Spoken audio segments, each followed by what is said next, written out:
Buenas, nosotros somos el grupo 13 y les vamos a estar hablando acerca de los estafilococos. Nuestro grupo está conformado por Cindy Suazo, Yasmín Vázquez, Ámbar Leticia Suriel Pina, Bielka Guante Lebrón y yo su servidora Paola Trinidad Matos. Primeramente hay que saber el concepto de estafilococos. El estafilococos son cocos gram positivos que se agrupan típicamente en racimos del griego estafile, que quiere decir racimo de uvas. Son microorganismos ubicuos, anaerobios, facultativos y fundamentalmente catalasa positivos, lo que los diferencia de los estreptococos. Tenemos su clasificación primaria, que es la prueba de la coagulasa. El criterio principal para clasificar este género en el laboratorio clínico es la producción de la enzima coagulasa, la cual permite la formación de coágulos de fibrina.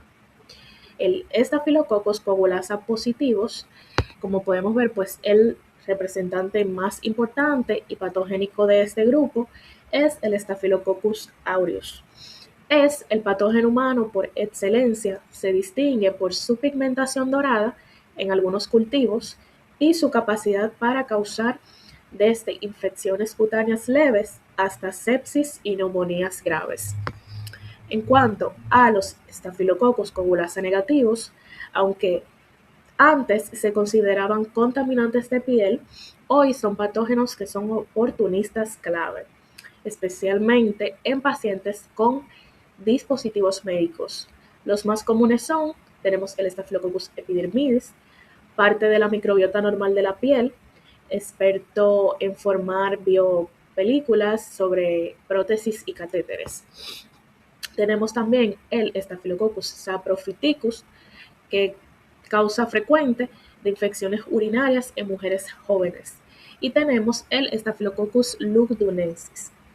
Aunque es coagulasa negativo, su virulencia se asemeja a la del Staphylococcus aureus en casos de endocarditis. También tenemos la clasificación según sensibilidad a antibióticos. En la práctica clínica es vital clasificar las cepas, especialmente del Staphylococcus aureus, según su perfil de resistencia, ya que esto se determina el tratamiento. En cuanto a sus tres categorías, tenemos el Staphylococcus aureus resistente a meticilina, tenemos el Staphylococcus aureus sensible a la meticilina y tenemos el Staphylococcus aureus resistente a la vancomicina. Vemos que el resistente a meticilina pues requiere el uso de vancomicina u otros antibióticos de reserva. El que es sensible a la meticilina pues puede tratarse con penicilinas resistentes o pelinecinasas. Y en cuanto a la resistente a la vancomicina, tenemos las cepas de extrema vigilancia por su difícil tratamiento. Buenas, soy Yasmín Vázquez y les voy a hablar sobre las patologías más comunes causadas por estafilococos. Estas incluyen infecciones que van desde leves hasta potencialmente graves. En primer lugar, tenemos a las infecciones cutáneas, que son las más comunes, como el impétigo, la foliculitis, los forúnculos y la celulitis. Estas se caracterizan por producir pus debido a la respuesta inflamatoria. También tenemos la intoxicación alimentaria, que tiene un inicio bastante rápido de 2 a 6 horas y se caracterizan por producir vómitos bastante intensos. Aunque esta enfermedad se produce realmente por toxinas y no por la bacteria directamente. También tenemos una patología bastante importante que es el síndrome de piel escalada. Ocurre principalmente en niños y produce ampollas y descamación de la piel. También tenemos el síndrome del shock tóxico, que es una condición bastante grave que puede producir fiebre alta, hipotensión y erupción cutánea y que puede evolucionar a una falla multiorgánica. También tenemos la endocarditis, que es una infección en las válvulas cardíacas y se caracteriza por tener una evolución bastante rápida y agresiva. También están las infecciones asociadas a dispositivos médicos como los catéteres y las prótesis. Esto ocurre debido a la capacidad que tienen los estafilococos para producir lo que es el biofilm. Y por último, tenemos las infecciones urinarias. Estas se producen principalmente en mujeres jóvenes y provocan disuria y urgencia urinaria. Hola, mi nombre es Biel, que yo le voy a estar hablando sobre los diagnósticos clínicos causados por el estafilococo, una bacteria que puede producir desde infecciones leves en la piel hasta enfermedades graves sistemáticas. Esta se va a basar principalmente en la evaluación clínica y pruebas de laboratorio para identificar la bacteria y determinar el tratamiento adecuado. En la exploración física, vamos a tener que el médico va a examinar cualquier lesión cutánea en busca de signos típicos como enrojecimiento, hinchazón o pus. También vamos a tener lo que son la recolecta de muestras para análisis, donde se toman muestras en el área afectada para analizarla en el laboratorio. Esto puede incluir de la piel, un raspado o hisopo, de un herido o ampolla. También tendremos de sangre para detectar infecciones sistemáticas. Si son de secreciones nasales, se usan frecuentemente para detectar portadores de Staphylococcus aureus resistente a la meticilina. Y si tenemos de orina o esputo, dependiendo de si se sospecha de una infección urinaria o una neumonía. Si nos vamos ya a lo que es las pruebas microbiológicas y bioquímicas, tenemos la tinción de Gram, que se identifica la bacteria como coco gram positivo agrupada en racimo. En la prueba de coagulasa es la técnica clave para distinguir el Staphylococcus aureus de otras especies menos agresivas. También tenemos la prueba de catalasa, que ayuda a diferenciar los estafilococos de otras bacterias similares como el streptococo. Y si nos vamos a lo que es también lo que tenemos, la prueba de sensibilidad y antibiograma o antibiograma. Esta, una vez confirmada la bacteria, el laboratorio prueba que el antibiótico es efectivo. Esto es crucial para identificar cepas resistentes como el SARM y elegir el fármaco correcto. También tenemos los diagnósticos por imágenes, donde en este, si se sospecha que la infección ha llegado a órganos internos o huesos, se puede solicitar radiografía o ecografía. También se puede solicitar lo que es resonancia magnética. Ahora le voy a estar presentando diferentes signos de la Staphylococcus aureus, donde se van a utilizar diferentes diagnósticos. Si tenemos infecciones de piel y tejido blando, como el impétigo, la foliculitis o los forúnculos, esto va a ser clínico a través de examen físico, que es lo más importante, y el cultivo de pus, si hay secreciones, como en los forúnculos. En las infecciones sistemáticas vamos a tener lo que son las bacteremias, sepsis y endocarditis, donde tendremos varios tipos de diagnóstico. A través del laboratorio se hacen hemocultivos muy importantes. El análisis de sangre, donde se evalúa la leucocitosis, la PCR y la procalcitonina. También tenemos el ecocardiograma para la endocarditis. Si nos vamos a infecciones óseas y articulares, tenemos osteomielitis y artritis sépticas. En imagen se evalúa a través de rayos X y resonancia magnéticas. Y si nos vamos al laboratorio, se hace un cultivo de huesos o líquidos articulares. En la infección respiratoria, como la neumonía, se hace a través de diagnóstico por imagen, como radiografía de tórax, cultivo de esputo, también se hace, y examen clínico, que se evalúa tos y fiebre. En enfermedades por toxina, como síndrome de choque tóxico o síndrome de piel escaldada, se evalúa lo clínico, que son síntomas característicos de ellas, y también el apoyo colaboratorio. En la intoxicación alimentaria, como gastroenteritis por toxinas, si nos vamos a lo clínico, hay un inicio rápido de vómito, y si nos vamos a análisis, se analizan los alimentos a través de heces fecales. Buenas, mi nombre es Ámbar Suriel y les estaré hablando sobre el tratamiento del estafilococo. El tratamiento del estafilococo depende estrictamente de la gravedad de la infección y sobre todo del patrón de resistencia del microorganismo. Por lo tanto, es esencial conocer los patrones de resistencia locales para la terapia inicial. Entre las principales medidas de tratamiento tenemos que este no solo va a depender de los medicamentos, también incluye cuidados locales y en algunos casos cirugía. Entre las medidas locales podemos encontrar las siguientes, como son el drenaje de acceso.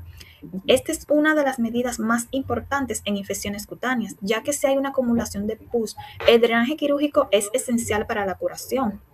Otro factor es la retirada de cuerpos extraños, ya que si la infección está asociada a catéteres, prótesis o suturas, estos suelen actuar como reservorio de bacterias y deben ser retirados para erradicar las mismas. También el desblindamiento, que es importante, ya que en infecciones profundas como la fascitis o la osteomielitis es necesario eliminar el tejido necrótico. Mientras que los antibióticos son el tratamiento principal. Estos se van a elegir según los resultados del laboratorio para saber cuál funciona mejor contra esa bacteria específica y si tiene resistencia o no a la misma. También se implementarán medidas de control y descolonización para prevenir la recurrencia o la propagación del estafilococo. Entre estas medidas está la mupirocina tópica, que se aplicará en las fosas nasales para eliminar el estado de portador. También están los lavados con clorhexidina, que son baños corporales para reducir la carga bacteriana en la piel. Y no puede faltar la higiene estricta, que va a incluir el lavado de manos frecuentes y desinfección de superficies para evitar el contagio a otras personas o a otras áreas del cuerpo. El manejo de las infecciones causadas por Staphylococcus, en esta tenemos que es fundamental el uso de antibióticos y se deben seleccionar de acuerdo con la severidad del cuadro clínico y el perfil de la sensibilidad del microorganismo. En este contexto es fundamental conocer los antibióticos más utilizados y sus indicaciones. Entre estos tenemos los antibióticos tópicos que se usan para infecciones leves como impétigo, heridas pequeñas o foliculitis. Podemos ver en este listado la mupirocina al 2%. Esta es altamente efectiva contra la estafilococo resistente a la meticilina y es considerada el estándar oro para el impétigo y pequeñas infecciones cutáneas. También tendremos el ácido fucídico, muy utilizado en pomada para infecciones bacterianas cutáneas superficiales, la retapamulina, antibiótico tópico para infecciones bacterianas superficiales, y un antibiótico triple comúnmente usado para prevenir infecciones en cortes o heridas menores, sería la bacitricina, neomicina y la polimicina B juntas. También están los antibióticos orales y en este caso el tratamiento va a depender de la sensibilidad a la meticilina. En estos es común encontrar la cefalecina, que va a actuar frente a la celulitis o infecciones cutáneas, también la doxiciclina para infecciones cutáneas resistentes, la clindamicina, que se usará si hay alergia a otros antibióticos, y también es una opción efectiva para el estafilococo adquirido en la comunidad, especialmente en infecciones cutáneas. Y trimetoprim sulfametazol, que será útil en algunas cepas resistentes y es muy utilizado para infecciones de piel y tejidos blandos. En los antibióticos intravenosos tenemos que estos serán usados para infecciones graves como en la sangre, pulmones o huesos o cuando la bacteria es resistente.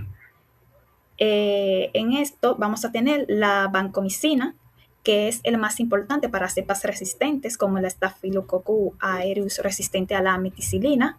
Tendremos el linezolid, muy efectivo incluso en pastillas o inyectado, ya que es un potente antibiótico para infecciones de piel y tejidos blandos complicadas. La datomicina para infecciones graves de piel y sangre, ejemplo, bacteremias y endocarditis. La gentamicina, que se va a usar combinados con otros antibióticos. Cetarolina, un antibiótico más nuevo que se usa en casos más difíciles. Y la oxacilina y nacilina, que son pertenecientes a la familia de las penicilinas. Pero, ¿qué pasa cuando la cepa es resistente? Ya que muchas cepas de estafilococo producen enzimas que inactivan varios antibióticos beta-lactámicos, estas cepas son resistentes a penicilina G, ampicilina, amoxicilina y penicilinas autopseudómicas. El ejemplo más conocido es el estafilococo resistente a la meticilina.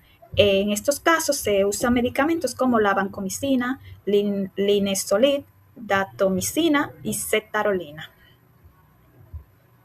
Mientras que en la duración del tratamiento tenemos que para una infección por estafilococo va a variar según la gravedad de esta. Oscila entre 7 o 10 días para infecciones cutáneas leves y semanas o meses para infecciones sistémicas graves. La bacteremia o infección en sangre no complicada suele requerir al menos 14 días de antibióticos intravenosos, mientras que la bacteremia complicada o profunda, osteomielitis o endocarditis, va a requerir más tiempo, incluso de 4 a 6 semanas, mientras que las que son por intoxicación alimentaria, tenemos que los síntomas suelen durar de 24 a 48 horas. Es crítico no abandonar el tratamiento antibiótico contra el estafilococo, incluso si los síntomas desaparecen, ya que suspenderlo prematuramente puede causar que las bacterias supervivientes se vuelvan resistentes al medicamento, provocando recaídas severas, infecciones profundas en huesos, sangre y pulmones o la propagación de la bacteria. Buenas, mi nombre es Cindy Suazo y yo les voy a estar hablando sobre las complicaciones. El Staphylococcus aureus es una bacteria sumamente versátil y resistente que puede causar desde infecciones cutáneas leves hasta cuadros sistémicos potencialmente mortales. Su peligrosidad radica en su capacidad para producir toxinas y su habilidad para invadir prácticamente cualquier tejido del cuerpo humano. Bien, iniciando con sus complicaciones, tenemos lo que es la fasciitis necrosante. Es una infección del tejido blando, poco frecuente, pero fulminante. Esta afecta a la fascia y progresa rápidamente. Debido a su alta fatalidad, es fundamental un diagnóstico precoz, seguido de un tratamiento quirúrgico y antimicrobiano rápido y agresivo. Incluso con tratamiento, aproximadamente el 13% de los pacientes que desarrollan la fasciitis necrosante no sobreviven. También tenemos la meningitis por estafilococos, que es una infección grave y rara de las membranas cerebrales, frecuente tras cirugías cerebrales o traumatismos. Esta causa fiebre, dolor de cabeza intenso, rigidez de la nuca, cambios mentales. También esta posee una alta mortalidad de entre un 31% a un 56%, y en caso de sobrevivir, queda el riesgo de quedar con daño cerebral. En las complicaciones cardiovasculares y pulmonares tenemos la endocarditis infecciosa, donde el Staphylococcus aureus es una de las causas principales. Sus complicaciones derivadas son la insuficiencia cardíaca, que es la causa de muerte más común en estos pacientes debido al daño vascular, el acceso perivascular, donde ocurren en un 40% de los casos, y eventos embólicos, donde fragmentos de vegetación infectados se desprenden y viajan a través del torrente sanguíneo, causando infartos o accesos en el cerebro, en los riñones, en los pulmones y en el vaso. En el ámbito pulmonar tenemos la neumonía necrotizante, que surge cuando una infección pulmonar desencadena una inflamación grave, lo que conduce al daño parenquimatoso, necrosis tisular y liquefacción del tejido. Con frecuencia, la infección produce una destrucción de la vasculatura pulmonar, lo que progresa en formación de trombos, donde tenemos que la neumonía necrotizante se considera a menudo una manifestación rara de las infecciones pulmonares bacterianas, con una estimación de la prevalencia tan baja como el 1%. Entrando en las complicaciones osteoarticulares, tenemos la osteomielitis, que es la infección del hueso que puede ocurrir por la llegada de la bacteria por vía hematógena o por un traumatismo directo. Puede volverse crónica y causar necrosis ósea. En los niños es más frecuente que afecte a la tibia, al fémur o al húmero. Y en los adultos, por general, afecta a las vértebras. También tenemos la artritis séptica, que es la infección de las articulaciones, es muy frecuente en la rodilla, que puede destruir, la cual puede... También tenemos la artritis séptica, es la infección de las articulaciones, es muy frecuente en la rodilla. Esta puede destruir el cartílago en cuestión de días.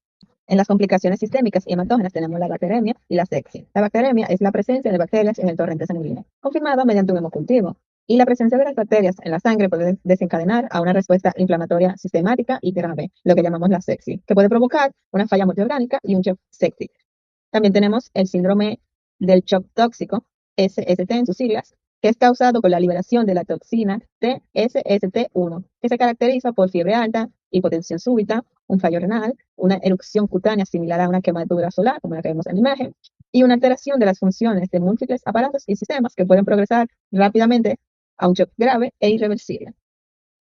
Bueno, hasta aquí ha sido nuestra exposición sobre el Staphylococcus aureus, abordando su clasificación, principales patologías, su diagnóstico, tratamiento y sus complicaciones más importantes. Esperemos que el tema haya sido de su interés y que haya quedado todo claro. Muchas gracias por su atención.